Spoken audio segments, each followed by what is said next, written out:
what's happening YouTube? This is Runner from BellatorGero.com. Not arrogant, just better. Just going to give my pre-fight predictions on UFC 131, Carwin versus Junior Dos Santos. Yeah, in this fight card, I would have liked to see Brock Lesnar get his ass whooped, but he's got that disease again of his stomach and he's unable to fight. But anyway, we're going to get on to the predictions on this fight card, and obviously I'm going to have a little rant at the end about UFC 130 and the Ultimate Fighter final. First I'm going to start off with Dustin Poirier versus Jason Young. Dustin Poirier, in his last fight against Crispy, he showed a really good... well, Crispy was the #1 contender for fighting Jose Aldo, but Jose Aldo couldn't fight at the time, and I think it's going to be a bad fight for Jason Young. And yeah, I'm going to go with Poirier, and he's going to get this fight by decision. Also, I'm going to go with Sam Stout and Edward Irvins. I'm going to go Irvins because in his last fight, the way he showed how he could out-grapple, well not out-grapple, catch a guy who's got freaky submissions and freaky submission defense and everything like that, and the way he submitted him, I was really impressed, and I'm going to go with him because Sam Stout's never really impressed me. I think he's always been one of the fighters who I think should have got cut from the UFC, but he's still around, and I think the UFC have cut fighters who are better than him. Maybe not in the same weight class, but they've still got fighters who are better than him, and that's just the way it goes. But anyway, it's going to get onto the main card, and it should be interesting because I've got a few fights which I think are going to be excellent. First of all, we've got Vagner Rocha in the lightweight division versus Donald Cowboy Cerrone. Yeah, I'm not going to go into this fight too much. I just think Cowboy Cerrone is probably one of the best lightweights in the world at the moment. Top 7 for definite. There's only a few lightweights who I think who are better than him, but he's 6'1". He's got great striking. He's got great jiu-jitsu.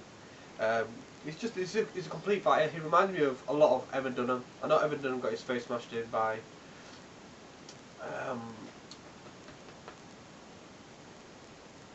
can't remember his name, but we'll get to that later. But yeah, he reminds me of an Evan Dunham, and I won't like to see them two fight because they're two similar type of fighters. They both like to strike and they're both good for ground games.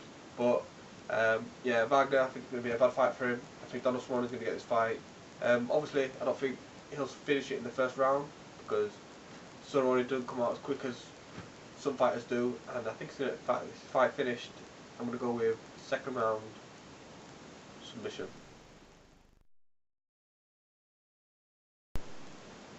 Next, in the middleweight division, we have Muñoz versus Demian Maia.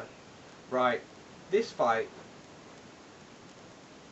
is one of the fights stuck in the air because you know that Demian Maia doesn't have the best striking in the world. He has been out for a while since he fought Kendall Grove, where he dominated him on the ground. We've got Muñoz, who is, I think this is a step in competition, a big step in competition. But the thing is that annoys me with some of the fights in UFC, I think Demian Maia is, and always has been, well, the top 5 185er, and it's like in 170 they always kept Thiago Alves around. Oh yeah, Thiago, if he wins this fight he'll be #1 contender. But Demian Maia, he's fought in Nate Marquardt, he got knocked out within like 7 seconds. Then he fought Anderson Silva after he fought, I think it was Miller, and then they've been giving him like not crap competition, but they're giving him Mario Miranda, they're giving him Kendall Grove, and they're giving him Muñoz. They're making him step down in competition, not every time, but he's stepping down in competition, which I think he should be fighting like someone like Michael Bisping, just to twist him up and choke him out or whatever he does. But I think they're not giving Demian Maia the credibility that he deserves, because he has been there and he does what he does. Obviously he doesn't get finishes every single time because he's fighting people with good submission defense, and he's there or thereabouts, you know what I mean? He needs to work on his striking before he can take on the likes of Anderson Silva again, and it's a bridge too far for him with the striking aspect. But Muñoz will be a pretty hard fight. Muñoz is a really good wrestler. He's got really good power. At 205 he was a philosophy record with, and as he stepped down to 185, he still looks like a good fighter. and I think this is a big jump in competition, and this could propel Muñoz into the top 5 bracket of 185, now that a few people have dropped out and a few people can't fight and stuff like that. So I'm still going to go with Demian Maia on this fight because I think his ground game is so much better, and if Muñoz does take him to the ground, which he shouldn't, he should stay on the feet with him, and I'm going to go with Demian Maia winning this fight by a 3rd round submission. I know 3rd round is a bit iffy because they'll be all sweaty and whatnot, but I think Maia's got the skills and he can do what he needs to do. He's one of the best jiu-jitsu practitioners I've seen in the UFC. So on that aspect, I'm going to go with Demian Maia. I'm going to win this fight via submission 3rd round, and that's it. In the featherweight division, we have Florian versus Diego Nunes. Nunes, I've seen him in the WC, he looks pretty good. Florian is coming down from 155. Obviously, he's been at 170 and 185 when he was in the Ultimate Fighter. And the thing is with Florian, I think he's better than a lot of fighters like when he fought Clay Guida, and he smashed up Clay Guida pretty bad. And now Clay Guida's going for the title, or he's going to be fighting someone else and then go for the title. But I just think, 185, Florian had too many. There was too many fighters who were just that little bit better than him. But 145, he's got a chance to show what he's worth and have a good go at it. Like I said in my video about Florian, I said if he couldn't beat Gray Maynard, I don't know where his career's going. And subsequently since then, the WC has came over to the UFC as such, and we've got a lighter weight class now. And yeah, I think Diego Nunes is going to be in a world of hurt on this fight. I think Florian's got the better striking. He uses his elbows when he gets to the ground, cuts people up and pretty bad. His jiu-jitsu is good. His wrestling's not the top, and it wasn't that great anyway. But I'm sure after the Gray Maynard fight, he's gone back, rejigged himself, and came back with a better wrestling plan. And I think Florian's going to get this fight. I don't think he's going to finish Diego Nunes. I think it's going to go decision, and I think he's going to win by unanimous decision.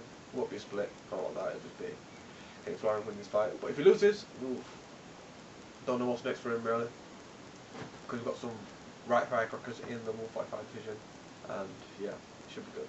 But I'm going to go Florian by decision. Okay, now in the heavyweight division, the main event of UFC 131, we have Shane Carwin, who hasn't fought since the Brock Lesnar choking him out, and we've got the Junior Dos Santos. Junior Dos Santos, yeah, is one of these fighters who is up and coming, and I think him and Cain Velasquez would be an excellent fight because both of these fighters can strike. And we won't go into the Cain Velasquez fight yet. We'll stick with the Carwin fight. Anyways, Shane Carwin, he's cut down from a 265er, and he's cut down to I think 150, maybe 155 or something like that. But he's worked on his cardio, he's changed his diet, and he's coming into this fight a leaner, not as big Shane Carwin. So hopefully his cardio will be better. And we've got Junior Dos Santos. Junior Dos Santos, 6'4", a lot bigger than Brock Lesnar. Not in terms of height, but in terms of weight, he'll be about the same weight as Carwin. Now that Carwin's cut down, I believe that Shane Carwin has good striking. Yeah, he's got very good knockout power.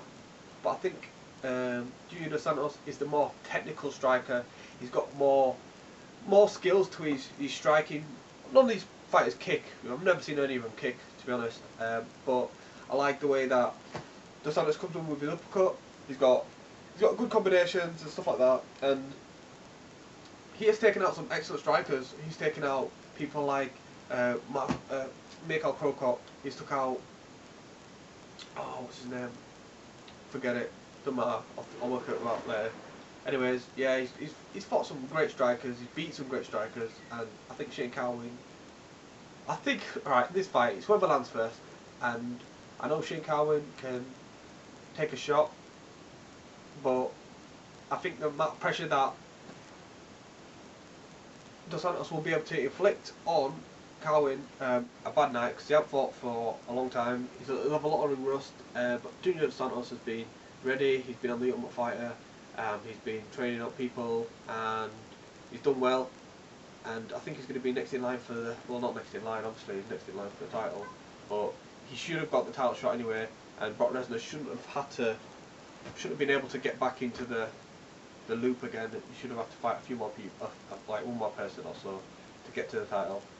But yeah, I think it's just justice for Junior Dos Santos. He's going to get the title shot after he's knocked out Carwin, and I think he's going to get Carwin finished in the first or the second round, most likely by knockout. But we'll all see on the night, and it should be an interesting fight with Shane Carwin and Cain Velasquez. Oh, Junior Dos Santos, I think he's too far ahead, do you know what I mean? But anyways, yeah, that's it. And yeah, that's it. Shane Carwin will lose this fight. Junior Dos Santos is going to knock him out. And yeah, that's it. So Shane Carwin's going to have 2 fights lost. One by submission and one by knockout. So we'll see what happens next for Shane Carwin. He'll probably go back to his engineering and probably won't fight again, but we'll see how it goes. Anyways, this is me. Done on this bit. I'm going to go for my little rant, which is Rampage Jackson does not deserve a title shot against Johnny Balls Jones. Don't care how you look at it, yeah. Rampage has not done enough to get a title shot. He won against Leonardo Machida, which I've had Machida winning that fight, and he wasn't convincing or anything about that fight. Then he fought Matt Hamill, which, well, obviously he won't beat Matt Hamill. Matt Hamill's not in the top 7 though. And yeah, the thing is, it's just, I don't think he's ready. I don't think he'll ever be ready to fight John Jones. Obviously he's always got that one punch that might knock someone out, but why didn't he do it as fucking Matt Hamill, you know what I mean? Yeah, it's just stupid. And I'm not going to go too much into that because I'll get myself frustrated. But anyways, I'm going to go to Andy Pettis versus Clay Guida. Clay Guida, he had a good game plan. He wrestled Anthony Pettis, but Anthony Pettis, you could see he's got the better striking, he's got the better jiu-jitsu, he's got the better submissions, everything like that. It's just, Anthony Pettis, for 24, is one of the best fighters I've seen in a long while, and 155 looks absolutely stacked. It's unbelievably stacked. I don't think Guida can win the title. I just don't think he's got the... He just doesn't have it to win the title, I don't think. I think he's got not a lot of holes in his game. I just don't think his striking is up to scratch. Obviously he can stand on people, not stand on people, just hunt people for 5 rounds or whatever he wants to do if he gets a title shot after he probably fought Jim Miller or Ben Anderson, which I think he'll have a very, very, very, very, very, very tough fight with either of them 2 fighters. I know that Pettis beat Ben Anderson, and it would have been a great fight, but I don't know. It's just, I don't think Guida's up there. Well, he's up there, but I don't think he's up there. But I think it's a bit harsh on Pettis at the end of the day, because Pettis, he's came up from the WC, yeah, and all the other people that came up from WC got their belts and whatever else. So they've got all their belts, and then it's just Pettis just not. He's like on the outside. He's like, he should have had a title, or they should have just given him the interim title or whatever, just to let him have a title. You know what I mean? Instead of saying, oh, yeah, well, you're gonna have to fight someone else, and then that got put back because it was a draw and everything like that. But that's just how it goes in MMA, and I think Pettis will get back on track. He'll start going through people, and he'll start smashing people in the 155 division. And yeah, he's a great fighter, and he'll be back, no doubt about it. And yeah. So that's it for my UFC predictions. 131, Shane Carwin versus Junior Dos Santos. It should be a cracking night. Won't be as good as some of the fight cards I've seen, but we'll see on the night. And I'm not going to prejudge a fight card before I watch it. And this is me, Runner, signing out for my UFC predictions. Remember to post your predictions below. And yeah, that's it. I'm going to sign out now. Peace.